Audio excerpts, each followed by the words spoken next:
Hello, everybody. How are you doing today? We have the new moon coming in a couple of days.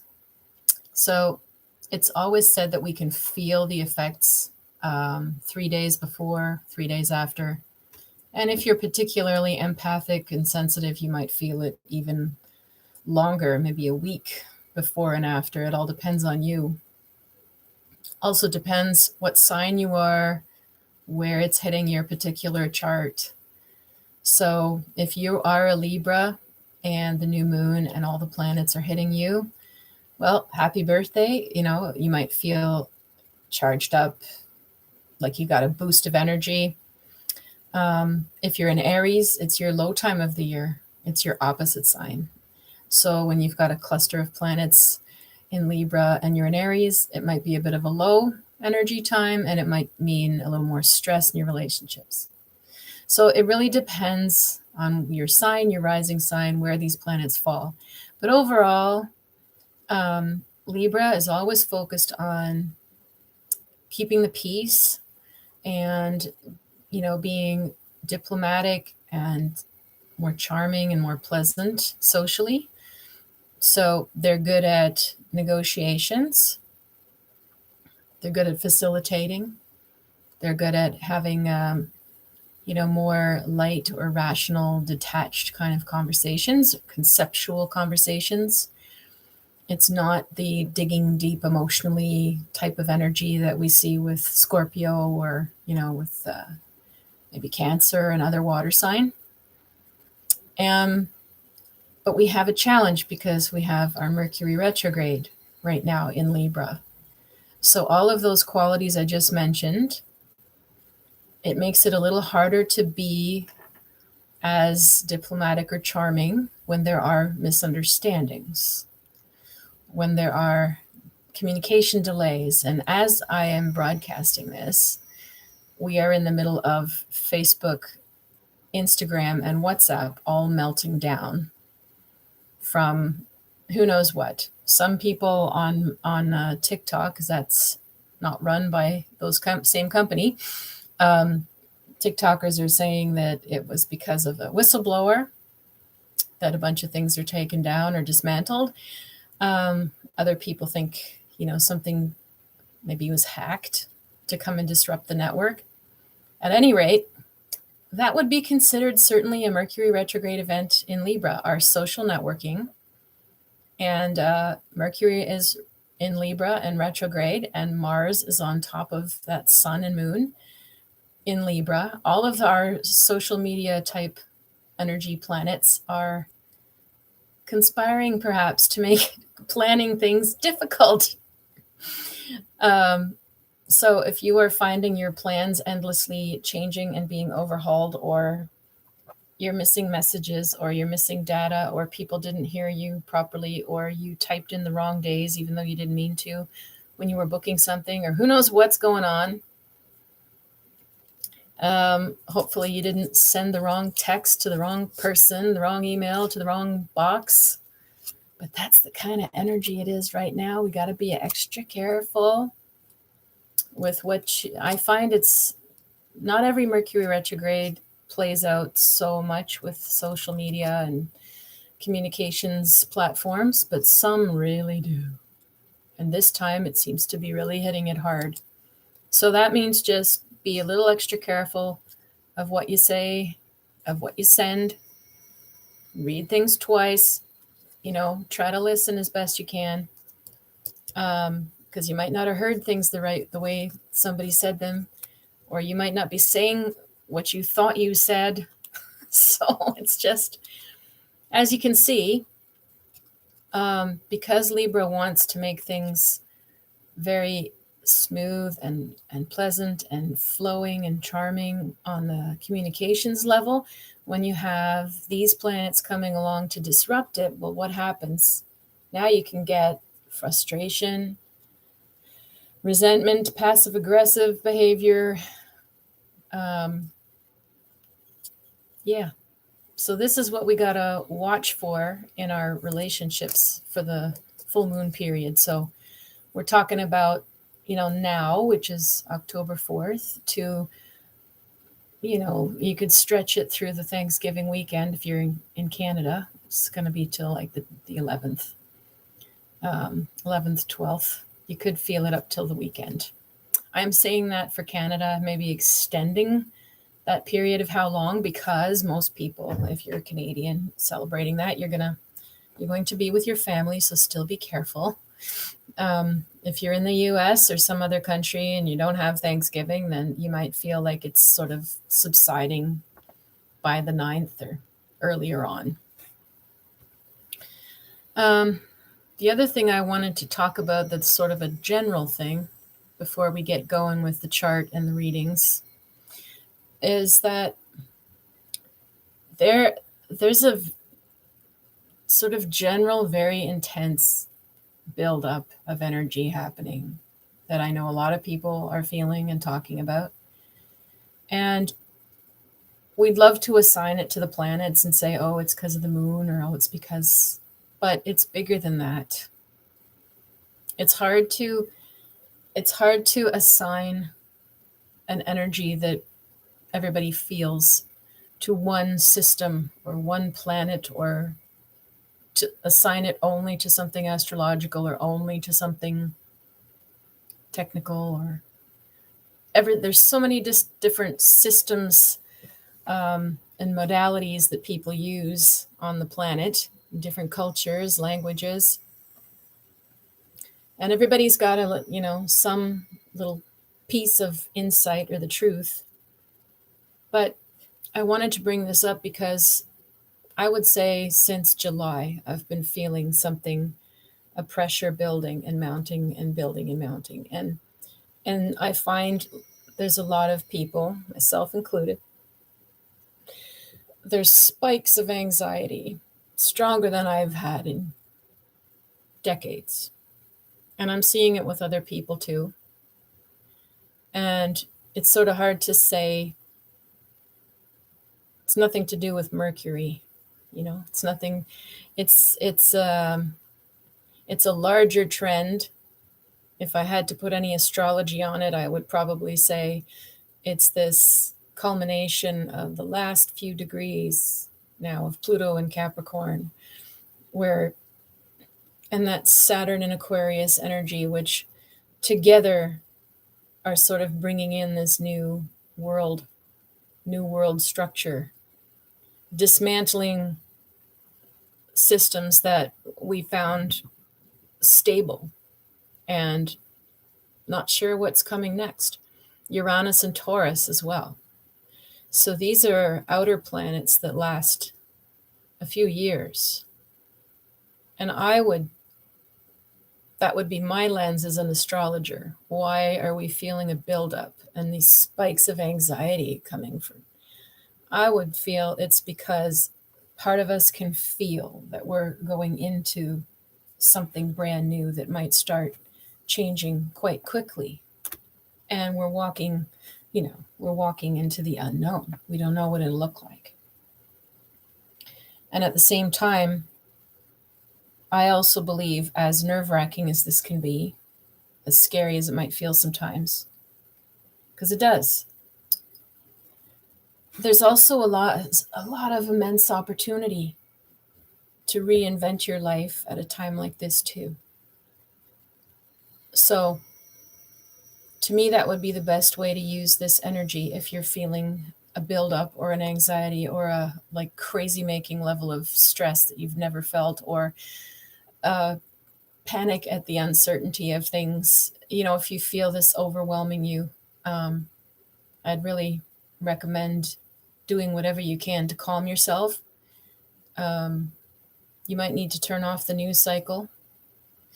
You might need to watch TV and movies that don't have anything upsetting or violent for a little while. And it's not because you're avoiding life. It's because you need to calm your nervous system. We need to get grounded again at a deeper level than we've been maybe going forward, so that we can adapt to how much change is happening around us. So if you do need help on that level for any reason, and you want to reach out, I have different resources. I might be able to help you, but otherwise I have people I could help refer you to, or videos or different things. So if you're feeling this overwhelmed and nervous or scared or whatever, and you don't know who to reach out to, you can start with me and maybe I can help you. All right. I just needed to clear that air because it's just so intense. And new moons are a good time to plant new seeds, right? So let's take a look at this moon's chart. So again, it's cast for the Eastern time zone. So if you're in the Eastern time zone, we have the sun and moon, Mars and Mercury in Libra, and we also have Libra as the rising sign. You can't get any more Libra than that. Basically, what this means is there is a big push for being social and communicating and keeping in touch, and there's just lots of buzz going on. Maybe you're getting more messages, more phone calls than usual. Maybe it's you who's reaching out to someone you haven't seen in a long time. Maybe you could be applying that communication energy to writing if you're busy studying. You might be also with Libra, it's the negotiator, it's the mediator. So you could be also finding yourself stuck in the middle of anything of a negotiation or mediation, whether that's with your work, between yourself and clients or bosses or team members, staff. You could be finding that you're in the middle of a mediation position with family as well. So there's just an enormous push towards being monkey in the middle or the diplomat. There's an enormous push to not rock the boat, keep things pleasant. And often keeping things pleasant can mean keeping things a bit more on the surface, right? So you might be saying, no politics, no talking about the virus at dinner, no talking about vaccines at Thanksgiving, no talking about, difficult issues. That would be one possible thing you might do with all that Libra. You might want to talk about music that you like, movies you like, art that you feel inspired by, light projects that you want to work on, anything that involves renovations or beautifying your place, or might be maybe you want to put new clothes, maybe you want to book a new hairdo, because Libra isn't shallow, but they can err on focusing on the shallow topics because they want to keep everybody in harmony, right? And the more divisive things are, which we're at a height of that with the pandemic, the lighter the topics have to be, and so now you're talking about maybe the weather, hopefully not, but so just be careful, of that. People's feathers can be ruffled easily, and with Mars sitting right on the sun and moon, that's the only reason why I caution the frustration and there can be snappy, grumpy moments saying things because Mars might fire off in that direction. But in the good sense, it might also really just motivate you to network for now. So as usual, we'll take a look at the aspects. That'll tell us more what we're looking at. So right away, we have Chiron in Aries opposing Sun, Moon, Mars, Mercury. Well, Mercury's far, but Sun, Moon, Mars. So, oh boy, Chiron is the wound.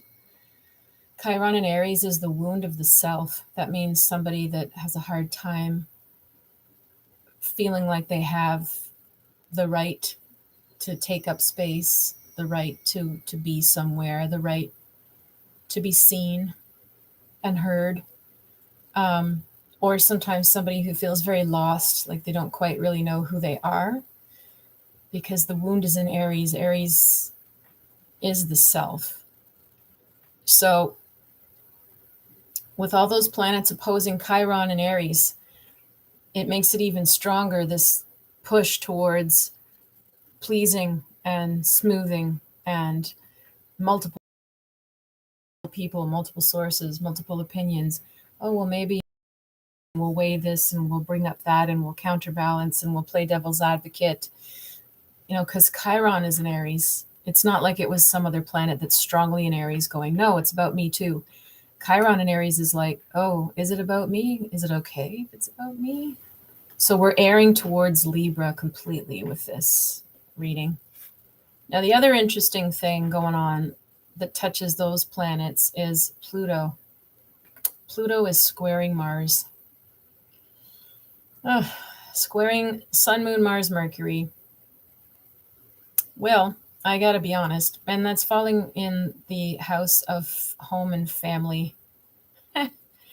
Well, Pluto square Mars can be very angry, can lash out, can have temper tantrums, road rage, you name it. Basically, that situation would sort of look like this. You try to be pleasant and nice and balance things out and just, okay, they said this, it sort of bothers me, but no, it's okay.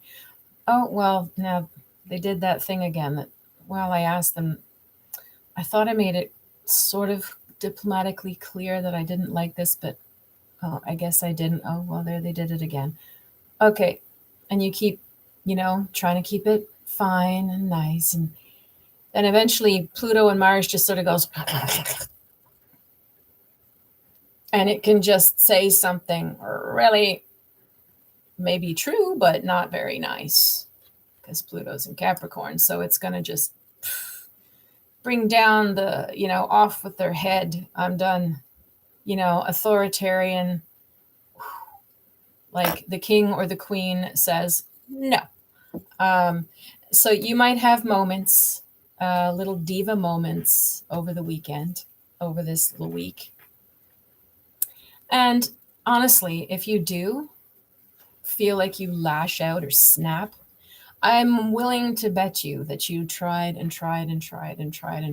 best to be fair and diplomatic and nice and maybe not as assertive as it needed because it's Libra, but you did for sure try before you blew up. I'll give you that be patient with yourself. Like, you might have every right to have a little diva moment because maybe some stuff has just been eating at you for too long or has been, disrespected for too long. There could be a buildup like that. So I'm expecting a bit of that with this new moon. Now, let's turn to the good stuff because it's not all the hard stuff. The good news is that Sun, Moon, Mars, Mercury is making a good aspect to Saturn and to Jupiter in Aquarius. Again, Saturn is in the house of family if you're in the Eastern time zone. So there is a good possibility that you will keep things in check and under control, and meaning your moods, your temper, meaning, the way you speak about things. Saturn in Aquarius, wants to be the rebel, the revolution. You could have some pretty amazing ideological or philosophical talks that go on with, again, family, house of family and home. That could be nice. You could, if this Pluto Saturn applies to your home, literally the dwelling, it could be a good time for renovations and decor. I mean, Pluto's there. Pluto's like a wrecking ball. If you need to dismantle something, knock down a wall, rip up some pipes, that's what Pluto in the fourth house does. So that can happen. Saturn there also might mean that, first year, like the construction zone, and it's all like a mess everywhere. And then Saturn to come along and it's like, it's rebuilt, it's redone, it's new, it's something with a new design or a new way. So that could apply to physically your home. That could apply to how you do things within your family unit or your home life. It also could apply to neighbors, because some of you, will be apartment dwellers. This won't be the family you live with. If you're not in a house, this could be neighbors. It's people you share the same building with. So you could expect maybe some noisy or some friction with neighbors, some renos in the building, stuff to fix. But with Saturn there, it looks like the problems should be resolved and anything should be fixed or repaired. Then we switch to the 5th house, which is much more fun.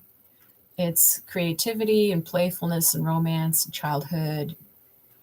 And so all those planets connect really nicely to Jupiter. So that's going to be uplifting. That's going to give us that feeling of, again, like breakthrough ideas, novelty, innovation. Wow, I never thought of that. Oh, wow, that's so cool. Or expanding your circle, and maybe the people that you're using all this social energy with, well, maybe you're meeting people through other people that you never ever would have thought in your life you'd be speaking with or friends with. Or so really this moon is asking you, like, really keep an open mind. Really try to be a bit more detached and patient and keep an open mind. So that bodes for not trying so hard to get your opinion across, not trying so hard to be right all the time, if that's an issue. It is for many people. So it's really about, how do I stay curious? How do I just sort of sit back and listen and go, oh, that's interesting. Didn't think of that. Oh, wow, that's sort of a weird friend they have, but oh, well, let's just see how they think. Let's just see how they do things. If you can stay more in that headspace, I think you're going to ride through this new moon well, because that's where the energy's flowing the best, is with Sun, Moon, Mars, Mercury, trine Saturn, and Jupiter in Aquarius. That is the best possible use of this energy. Open-minded, curious, innovative. That's where it's the best. Now, there's a couple other little points of friction in this chart, and then we'll talk about another good point in the chart. So one point of friction is that same Jupiter I just mentioned is squaring off with Venus and Uranus. So how's that play out? Well, Uranus is in Taurus, like I've been saying in every video. It's like putting a little earthquakes in all of our stable traditional systems, our money system, our work days, our routines. If anything, the pandemic just shows, it's just turned everything on its head, right? All of the things we thought were secure, 9-to-5 jobs, our banking, working, in office spaces, all of those routines that we were used to as just the standard way we live under Taurus, it's like, no. And now we're starting to look and work and live in different ways. And that's what Uranus and Taurus is doing, but it's not happy about the changes. It's like, I don't want to. I want it to go back to normal. Well, it's not. So that is squaring off with this Jupiter, like I said, Jupiter in Aquarius. Oh, wow, there's my tribe. There's my tribe. These people are my tribe. I have all these collection of all these different people from all over the place who think, in all kinds of different ways, and I adapt with everybody, and I just I'm open to everything being redesigned in the world. And then you've got Uranus going, going to make you change that. I don't want to, right? So again, expect that if you have some inspired idea, like, it would really this would really be great. This would really solve the problem of blah, blah, blah. And you bring it up, expect people to go and punch a hole in it right away, because lots of people are scared and resisting change. Even if you've got the most brilliant, inspired idea with all kinds of proof that it'll work, you're going to get pushback with these planets. And now you got Venus and Scorpio too, squaring off with that same Jupiter. So what does Venus and Scorpio want? Well, they want things to be, very psychological and emotional and deep and intimate. And, they want to investigate, like they want to understand why, what makes you tick? Why is that? Why should that work like that? And it's also a lot about desires, the level of desire and sexuality and seduction with Venus and Scorpio. So it's sort of like when Venus and Scorpio meets Jupiter in Aquarius, it's like you've got somebody in the room who's like maybe like Tesla or something. And then you've got like some Hollywood sex vixen or something from another era. And they're both trying to get their way. They're both trying to get their ideas heard. Well, Venus and Scorpio is going to be like behind the scenes, or like even psyching you out, or like seducing, or just holding space, mystery. They're going to get what they need or go about what they want in a very different way than this Jupiter and Aquarius person. So that again is like, expect friction, expect pushback if you have these inspired ideas about, or intuitions about what you think might solve problems, where you think society's going, how you think we should reinvent or re-systematize something. No matter what area you're talking about it, if you get into that inspired loop of, all the Libra and Aquarius energy, you're going to get these fixed signs going, oh, well, that won't work, or, oh, well, that's not how I would do it, or silence, but try to not care about it. Try to just detach and go, well, okay, that just listen to see what other people think, give them space to air their frustration, because they're coming from a fear of change. Venus and Scorpio sort of wants to control things. Uranus and Taurus, like I said, it's like, it's a frustrated energy, Uranus and Taurus. It's like trying to drag a kid out of bed when he doesn't want to go. But you've got to go. You got to get up. That's the kind of feeling. And so, of course, if somebody comes along as Jupiter in Aquarius and says, you know what, it would be really awesome if we just rearranged your room and we come up with this new alarm system for you that plays your favorite song, so that, it's easier for you to get up in the morning and it'll just make life nicer. And Uranus is like, I don't want to, So just expect this right now. What else do we have? Saturn is also squaring off with that Uranus, so it just makes all of what I said just doubly strong for the stubborn resistance to change. And to leave us off on a couple of good things that are working well, that same Venus in Scorpio we just talked about is making a great aspect to Neptune in Pisces. Watery planets. So if you're a water sign, and all of what I'm saying about Libra and talking and being in the middle of social gatherings, trying to connect people's ideas, you're going, oh, no, that's not me. If you're more of an introvert or water sign, you might want to focus on the Venus-Neptune connection, which is more subtle, emotional, understated, Intuitive, very intuitive. So that's another framework of a stance for sharing ideas and pushback, or being in groups that don't mesh all the time. You can either sort of be intellectual about it and go, oh, so that's interesting. Oh, that's interesting too. And just be like intellectually curious and keep it light. Or the Venus-Neptune combination in the same scenario would be sort of, I wonder what, they're saying that, but I'm getting this feeling about something else. I'm getting this undercurrent. I'm getting this intuition about it.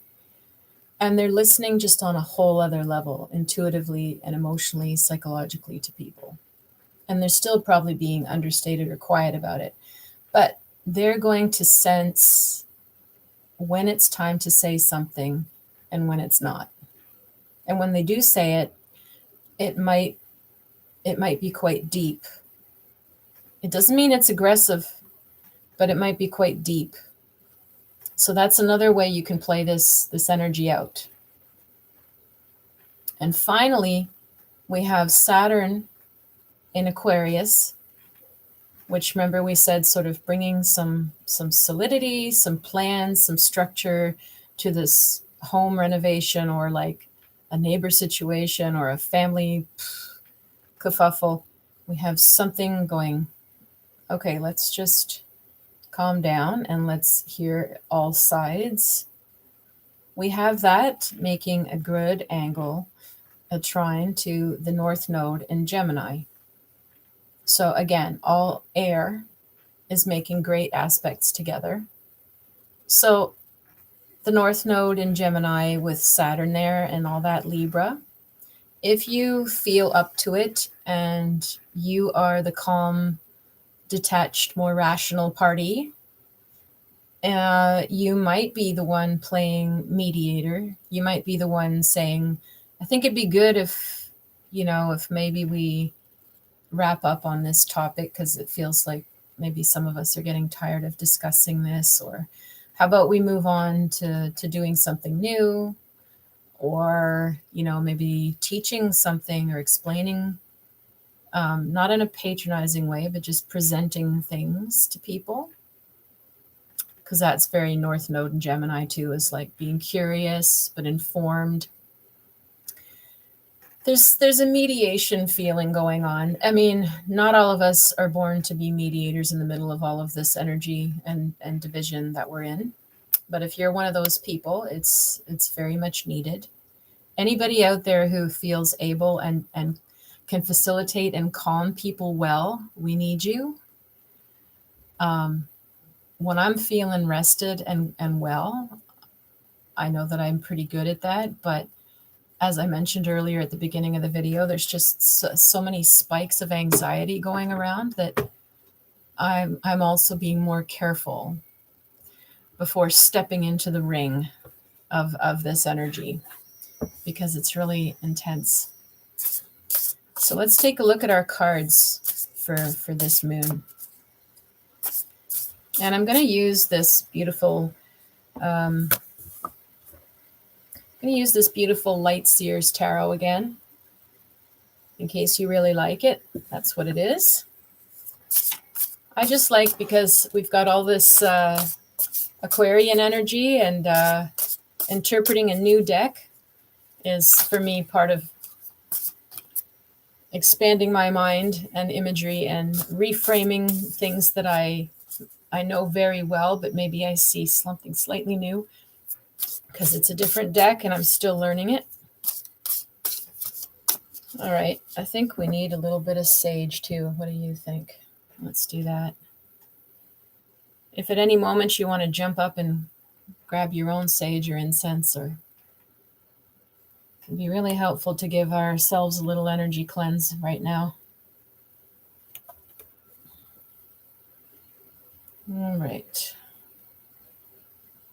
So let's see what else the cards have to say for us for this moon. All right. Our first card is the King of Wands. And I like him, because usually the King of Wands, you see like an older man. And this guy looks quite young. So, he's younger and he's still a king. He's not dressed in some royal robes. He's not all. So it's showing us it's more about his passion and his inner confidence than his status of what he's wearing or his age. He's also, he could be many nationalities honestly, he could fit many nationalities, so I won't even guess which one. But it's not a white king, like other decks. The lion is behind him, backing him up. His wand is pretty heavy duty, lots of symbols on his wand, and the fire is lit.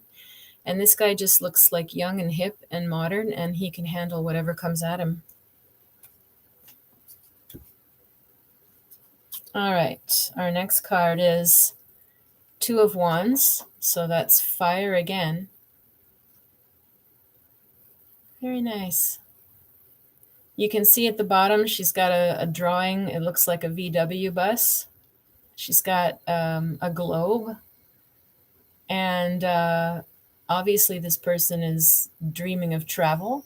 We can see there's not a lot of furniture and she's sitting in a big window. So hard to know, did she just travel somewhere? She just arrived? Is she starting fresh in her life? Is she just willing to leave a lot of things behind just to have some freedom? So I like the simplicity of the card, and I like that she's, again, wands, more directed by your will and your passion than your status or practical matters. So that's interesting. That's a beautiful card, the Three of Cups. So usually Three of Cups is abundance and celebration, and we can certainly see that in these three ladies.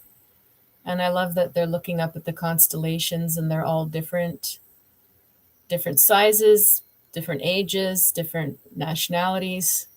So it's, again, that's such a great card goes well with the Jupiter and Aquarius of gatherings and acceptance of differences, and finding that your true tribe might be very different than you ever expected they would. It's a beautiful card. So perhaps this girl is moving around looking for her tribe. All right, our next card is the Knight of Pentacles. So look how lovely that horse is, all dressed. And yet he's got this shield on his back, and it looks like the shield is a coin, and all the coins are falling off, all these shields. Very nice. Oh, interesting. And yet he's walking barefoot, and he's pretty understated. He looks like his shirt and pants might have, and that horse, obviously, this guy looks like he has some money. Knight of Pentacles usually would, but the knight isn't the king yet. So this is maybe a guy who has come from some means, but doesn't really want to step into his full obligations just yet. Doesn't mean he won't, but he might not be ready yet. The other thing that I feel, though, about all these coins, since he's wearing one on the back, almost like a backpack or a coat of arms, and yet they're all falling away. So it really looks like he's walking away from stuff that's been holding him down. Maybe past family stuff, maybe past karma, or maybe it's just the weight of a lot of expectations, but he's definitely walking away, and he looks pretty at peace with it. So you might relate to that card in some way. More horses. Okay. Now we have the Chariot. That's another very interesting interpretation, because usually you see somebody who's got full armor or pretty heavy duty armor, the charioteer, very protected, and usually inside, obviously, and not riding on top of the caravan. So this guy Again, looks quite young and free. He'd have to have enormous self-trust to be sitting on top of that caravan with how fast these horses look like they're going and still steer the horses. So you see that he's got this, these flows of light around his carriage and around his head. And so to me, he looks very much like he's guided by his instincts and his faith so strongly that he doesn't really need to hang on or be inside the carriage. He's navigating on a bigger level. There's a lot of faith represented in this card, a lot of faith and self-trust. So this is becoming a very interesting reading here. Okay, and now we have Lady Justice. This is a Libra card. Justice is the Libra card. Now you see the scales, and you see them being hung off from a sword. And on the top, you see her beautiful. She looks, pardon me, very Libran. Very her face structure is very Libra. And the center part and the longer hair, and very pretty. But she's holding this sword with these scales, and she looks like she's weighing something about this other one. So I'm going to flip it upside down. Now look at the face of the one weighing. Now this one obviously looks, to me, she looks more scared, more awakened. Her eyes are wide open. The other ones are closed. But she has sort of a fear or an awareness, a shock. Something happened to this one emotionally. And so it's very interesting because we're looking at perhaps what side of this person do I judge by? Which set of actions or character traits do I make my decision about somebody or something? Everybody's got their good side and their shadow. So how do we judge? You might want to keep this mentality quite a bit in mind if you have differences of opinion, like I've been mentioning over the course of this moon. And try to stay a little more impartial and look at both sides of people and not make a flash decision, because we're doing so much of that right now. One little tiny action, and then people write people off or dismiss them or call them names. Everybody's got both, and both have to be integrated or you can't judge. All right. What's our next card? Well, the Hierophant. Now, the Hierophant, too, is a great card. Look at this guy, how happy he is. Usually you see an old pope kind of figure, a wise old teacher. This is a young master. This is a guy who looks like he's found his enlightenment pretty young in life. Looks like a guy, again, there's no status related to these cards, these characters. So I love that. It's a very Aquarian deck in that sense to me, because there's no culture or status. Anybody can achieve these positions. So that is right there an amazing thing, message. Now, at the top of the stairs, you see the light, you see sort of a flower or tree formation, mandala formation. And this guy is joyful. And he's sitting in meditation, looks like he does yoga or Tai Chi or does something. And he just has found his joy. And the Hierophant is somebody who has, they've done their learning and they've done their meditation. And, this guy knows himself quite well, doesn't he? And he's found some sort of breakthrough. So it's another way to resolve this. well, who are these people really? Who am I really? Am I my shadow or am I my good side? And then you get this. Go within yourself. Find the peace within yourself. Don't stop judging outside. Stop judging yourself too.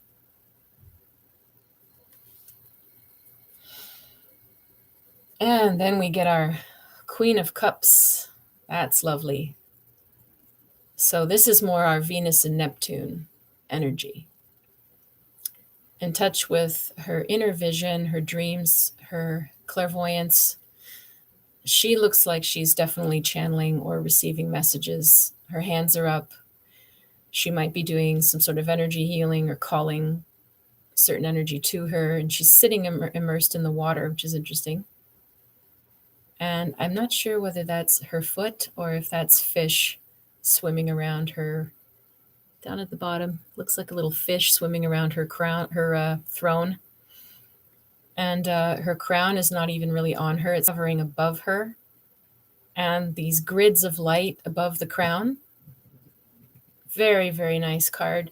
It gives you a lot of peace, and it tells you, to really go deeply into your own emotions and into your own third eye and vision and meditation process. Go deeply with it. She's completely at one with her channel or her process. So it would be another message for you of going within. And finally, we have our Seven of Swords at the end, which, a lot of people say this is a thief in many decks. And again, it's hard to say with this card. He's holding feathers, and we have some very upset crows. And he looks like he's collecting these crow feathers. But, unless you are a crow expert, it's hard to say whether this crow in the foreground is warning us about this guy or whether he is protecting the guy while he collects these feathers. He's definitely like a sentinel. Crows have sentinels, so they'll have different ones on different corners to protect an area while the rest of the group might be eating or resting.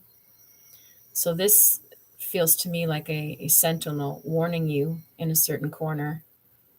And I just can't quite tell whether they're protecting his work or they're warning about him. Because the other two they're not attacking him, but we've got these feathers flying. And it looks like he's collecting them in the moonlight as well. Now, the one thing I will say is the Seven of Swords is usually the card of walking away, moving on, leaving town, quitting. You're done. You're just futility is the name of this card in the Thoth deck I usually use. And the crows are usually a sign that a major transition is coming for you. And sometimes when the crows show up, it could take a few months, it could take a year, but it's a really big change when the crow shows up. So that would just, to me, echo what I've been saying in the reading already, that life is provoking us to go within more and more than we have in a long time.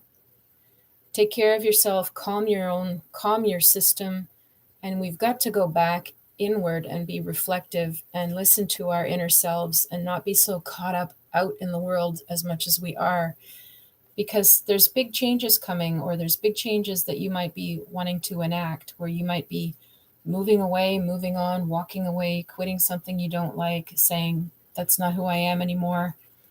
And it'll be a dramatic transition for you. And honestly, it can be a really good one. It's just that those kind of transitions for a lot of people feel a bit scary. But does not mean they're bad, not at all. So I'm going to ask the question for this new moon. So we've talked an awful lot about, social situations and pleasing dynamics and how to handle conflict over the moon. So let's talk more about this transformation that's coming.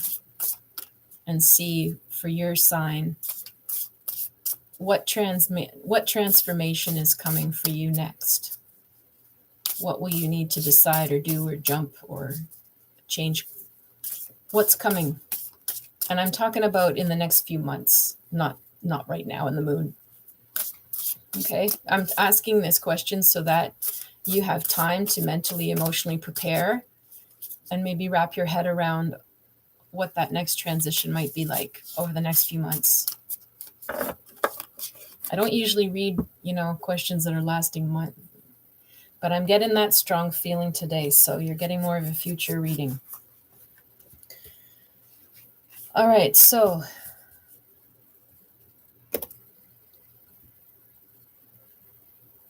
Aries, what is your transformation?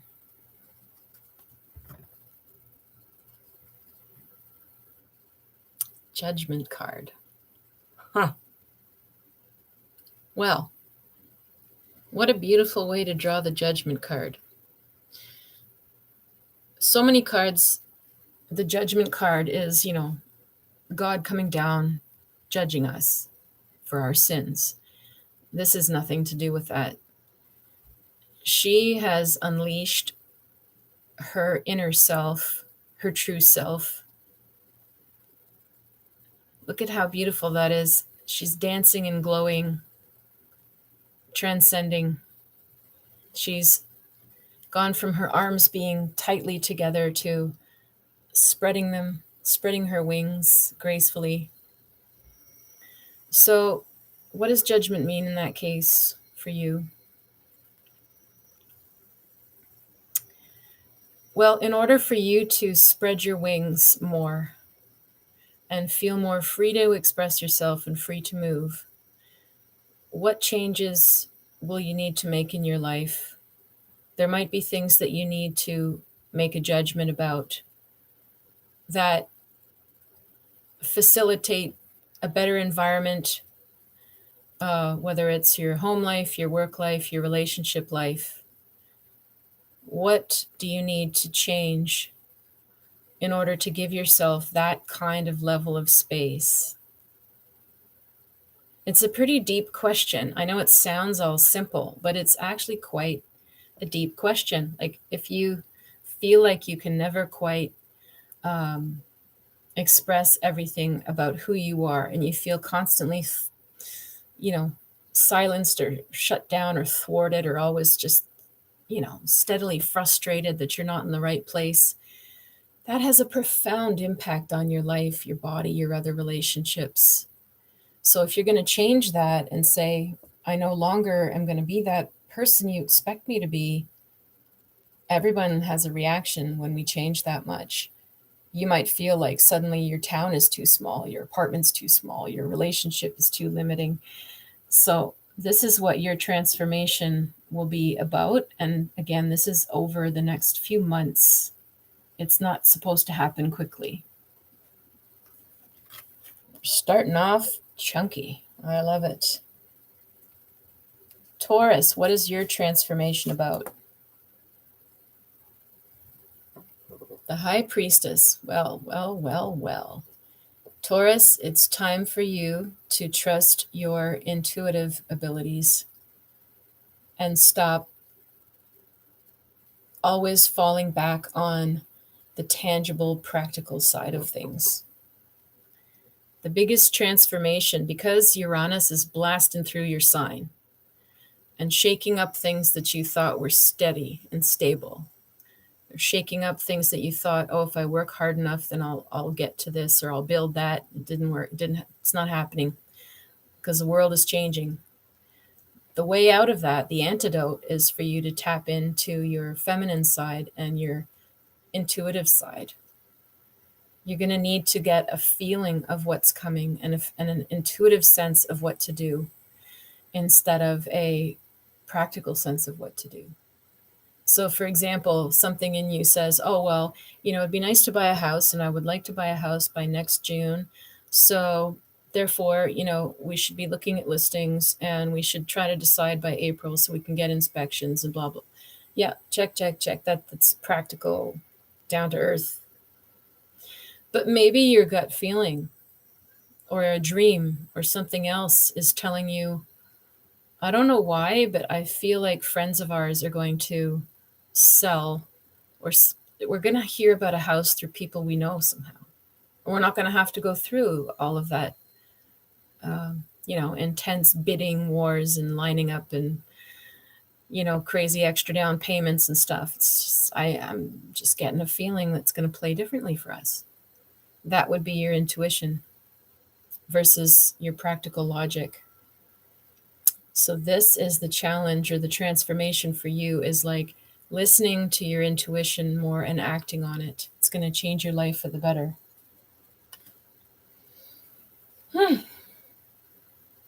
Gemini. What's your transformation, Gemini?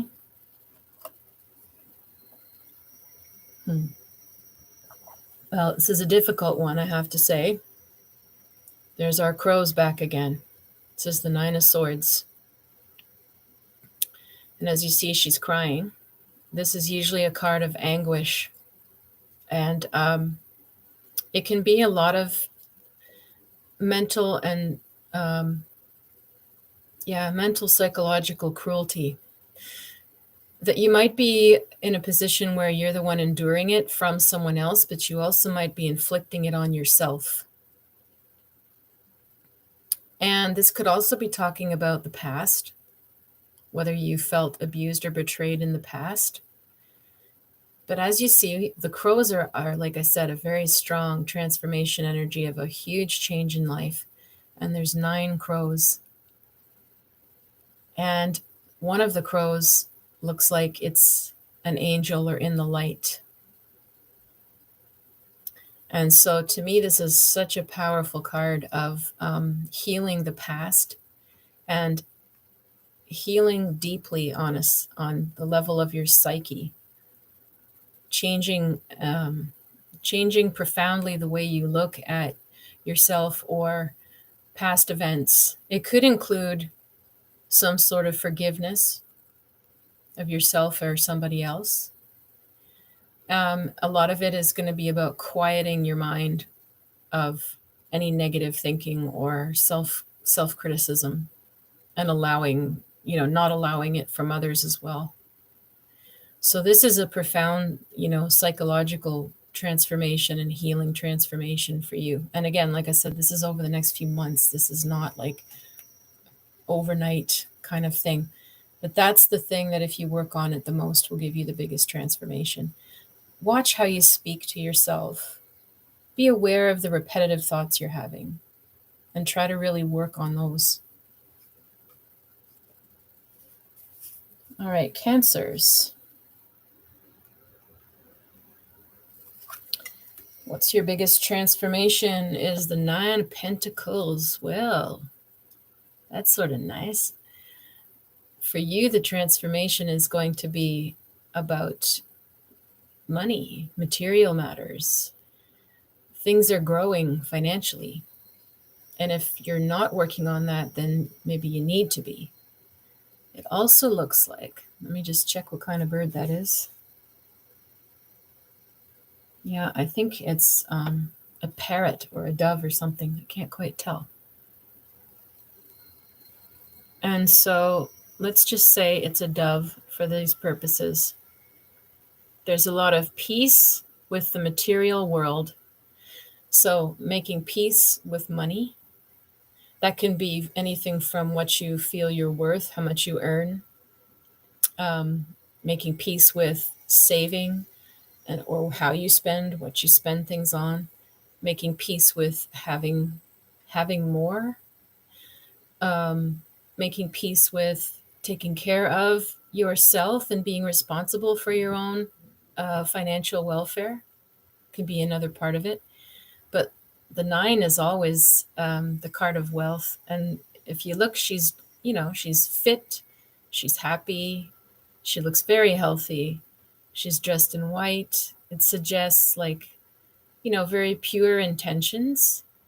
And I love all these herbs and plants hanging from the ceiling. I love that it's like a garden, and her cauldron has the pentacle. For me, this is very much feeling like a card of manifesting on the material plane, the stuff, the money or the physical stuff that you need to feel well in your body and well with your bank account. Wow. I love that. Leos.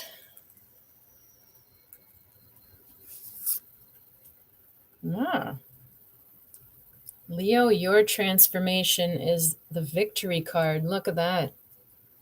6 of Wands, and she's making the V for victory, and the lights are making a double V for victory. She's got a wreath and a flame on her wand. She's had a win. She's had a total win. So what does that mean for transformation for you? Well, it's not about getting into some crazy competitive, I'm going to win kind of mindset. It's not in that, forgive me, but that sort of sports kind of mentality of like, gotta win, like a masculine energy. To me, this is a feminine version of that. I would say this is more about believing you deserve a win in your life, not over others, but for yourself. So think about that for a second. What would be a win for you, a personal win? If in 5 months you lay back and you go, oh my God, I actually did that. I achieved this. I said I was going to, and I did that. So that is the biggest transformation for you. It's time to let yourself have a win. Wow, I like that message a lot. All right, Virgos. What is your transformation, Virgo? The King of Cups. Another very peaceful looking soul, radiating light from his heart. Crown is hovering. Dressed very casually. He's got his Tibetan bowl in the water. And he's got a starfish and looks like a turtle maybe. And a sailboat behind. The starfish is, many symbolisms of the starfish, but one of them is related to the Virgin Mary. Turtles are usually motherhood, fertility. He's making his Tibetan bowl sing in the water, so imagine how far the vibrations are going underwater, like sonar, like whale songs. So this message would be about making your impact.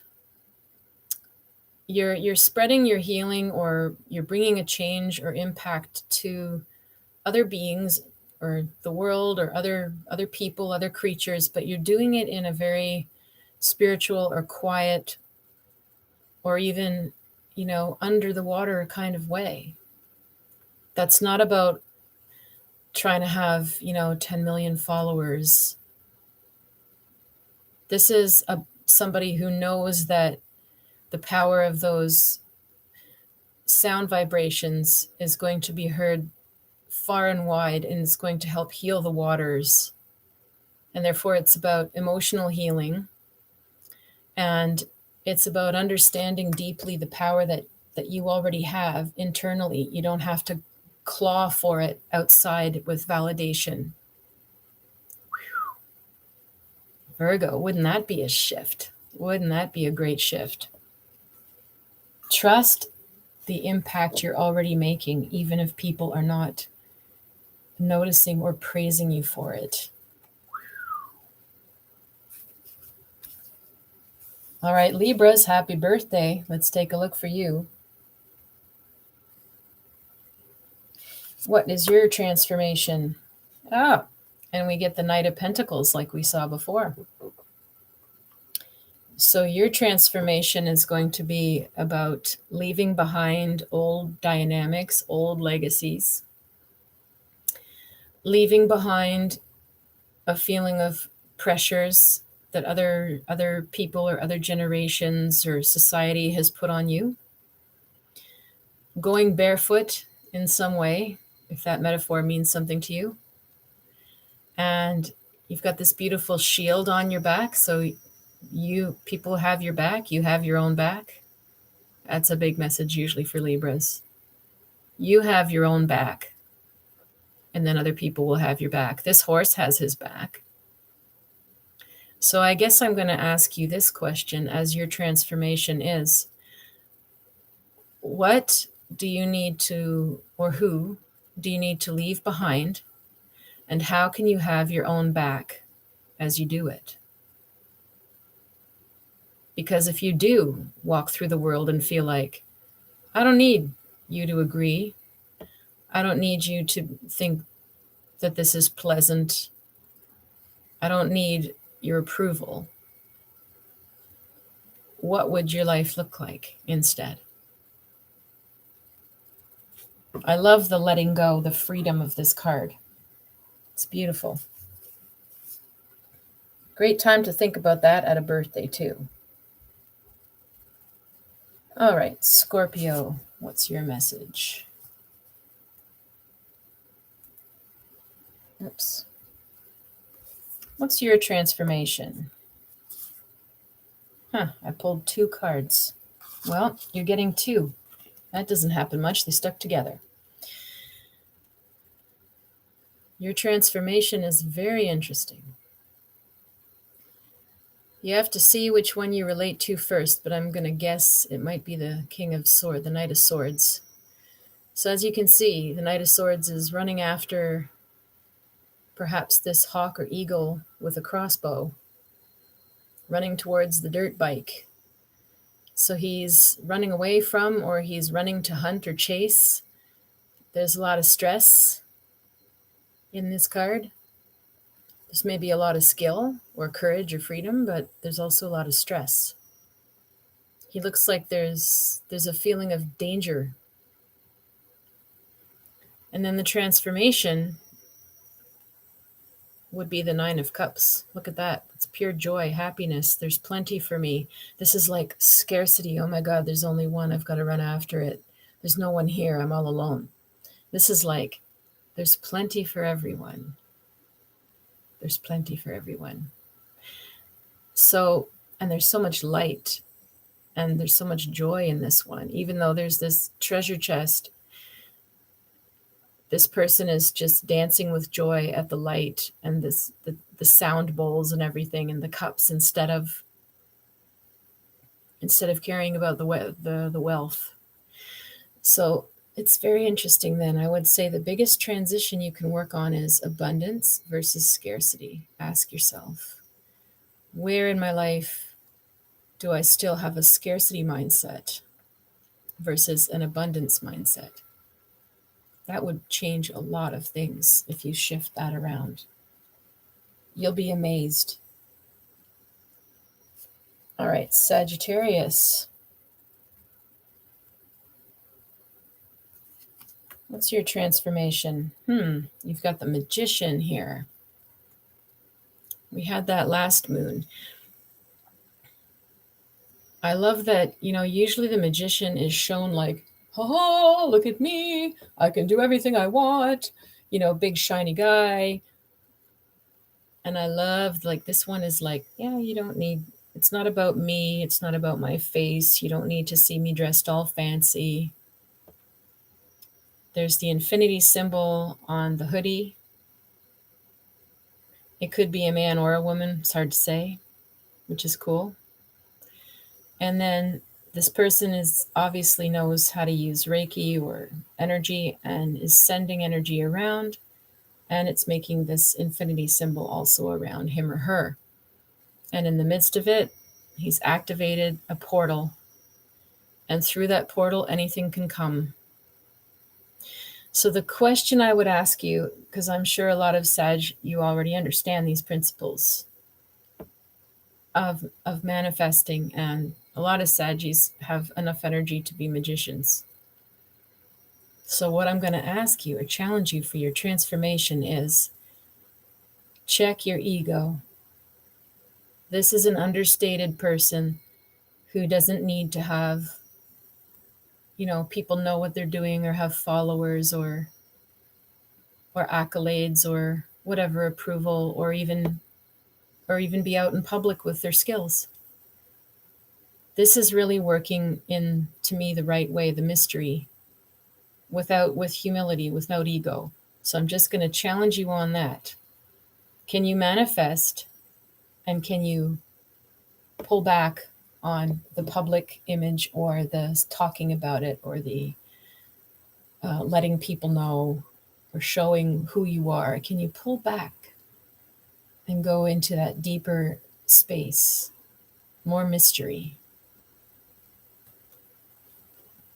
All right, Capricorn. What is your message? Seven of Wands. What a nice card. Usually the Seven of Wands is all about standing your ground and setting your limits, and maybe the need to defend yourself, because they look more like legs of a chair down here, but those are actually wands that are sort of challenging her. But she doesn't care, does she? She's on her meditation cushion. She's got her prayer position, her namaste. She's got the light coming from her heart, sort of solar plexus area. So she's very clear in her worth.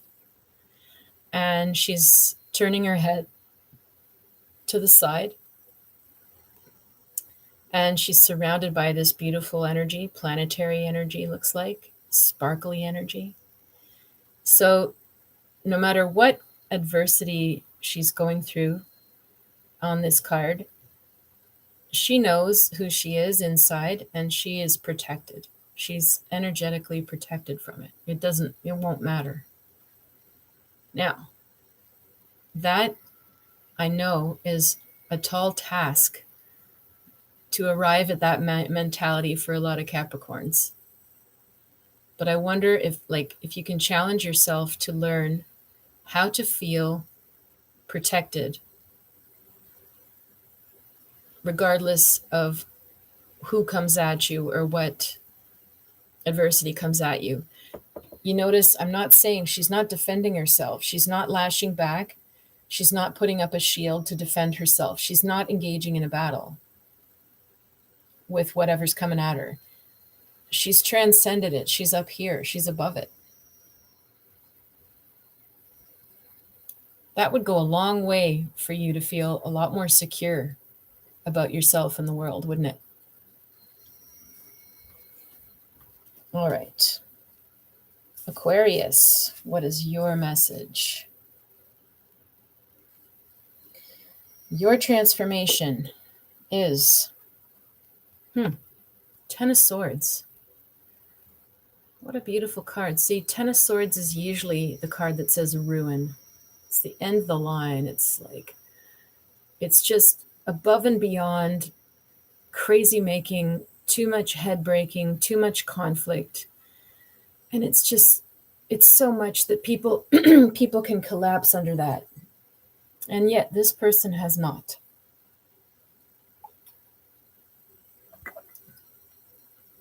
She's standing alone and free. She's got all of the crows around her. And they very much feel like they're walking with her. And even the way she's dressed is very free. And we get this feeling of a beautiful card of walking away, but it doesn't even look like she is in turmoil where she has to walk away anymore. She's already done it. And now she feels sort of ready to go forward on a new path. And if she needs to go there alone, then she's fine. It looks like she's surrounded by friends, the crows, or she's surrounded by her spirit guides. And to me, she looks completely confident and ready to do whatever needs to be done next, even if she has to do it alone. So I guess that would be your transformation if you're not quite there yet. Are you feeling the need to go a different direction that you know might be difficult for people around you, but you need to do it anyway? Do you have your guides and your tribe around you if you want to start walking away or walking towards something you've always dreamt of, or something closer to who you know you are. It's quite a profound message there, but this is definitely saying to go for it. You're more than strong enough and ready. And finally, Pisces. Your transformation. Very interesting. Ace of Pentacles. So sort of like Cancer, you have a physical card, a money card, means nurturing a project, nurturing something that needs physical care and attention, like a seed, or needs some seed money. So definitely Pisces, this means to me, similar to Cancer, you need to work on planting something and asking for or creating the physical, material, monetary conditions for this. So it's asking you to be pretty small and grassroots and start with step number 1, not with a big vision or dream. Break it down, start small, and plant it well. You can see that this pentacle here is a large seed and all of the roots are ready. So we know when they plant this, if the soil is good and it's watered, this will grow because it's already starting to sprout up here. You know that this is a successful plant if you take care of it. So it's thinking about whatever you want to accomplish and thinking about it in the seed form, and how can you plant something so strong that it is sure to grow. So the challenge there, the transformation for Pisces, for you then, is you have to sort of come out of your big vision and the daydreaming phase and the intuiting and everywhereness of the way your mind works when you're creatively on, or ideas are just, you'll be flooded and there'll be many, many, many, and they might all be great. But now we're asking you, okay, pick something, pick one, and let's plant this now. Let's make it real.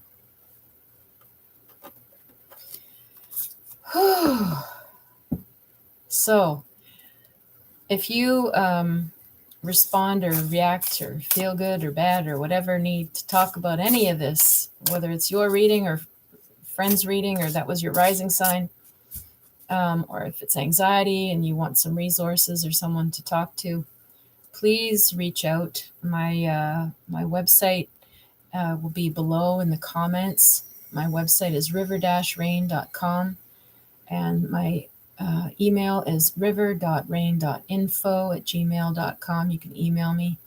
We can set up a session, or I could refer you to somebody who could help you. So happy new moon. Try to stay on the flowing side of these messages, and I will see you again for the full moon in a couple of weeks.